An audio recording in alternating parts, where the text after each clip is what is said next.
মানে বিদেশীদের যে ব্যবসা, তারা নাকি বাংলাদেশমুখী হওয়ার চেষ্টা করছে। এগুলোর কারণ কি? আমার মনে হয় ইউএসএ মানে মানে একটা মাস্টার প্ল্যান এর মাধ্যমে তাদের এই যে পরিকল্পনা সেগুলো বাস্তবায়ন করার ট্রাই করছে আরকি। অ্যা আপনি খেয়াল করে দেখবেন যে কোন দেশে যখন অন্য আরেকটা দেশ কলোনি তৈরি করার চেষ্টা করে, তখন মানে সেই দেশে আগে থেকে কি করে তাদের উম মানুষ পাঠায়। তাইলে এক্ষেত্রে কি হবে? যখন ইউএস এর সকল কোম্পানি বা স্টেক হোল্ডাররা বাংলাদেশের মানে সকল পোশাক তৈরি, পোশাক শিল্প প্লাস হচ্ছে যে পলিমার শিল্প আছে, তারপরে হচ্ছে আ অন্যান্য যে শিল্পগুলো আছে, আমাদের যে মাছের একটা ব্যাপক একটা বিদেশি রপ্তানি হয়।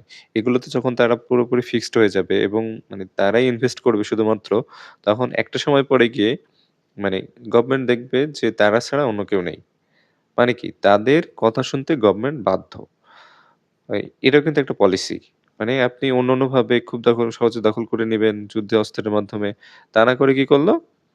এই ব্যবসায়ীদের মাধ্যমে পুরো আপনার দেশটাকে জিম্মি করা হবে।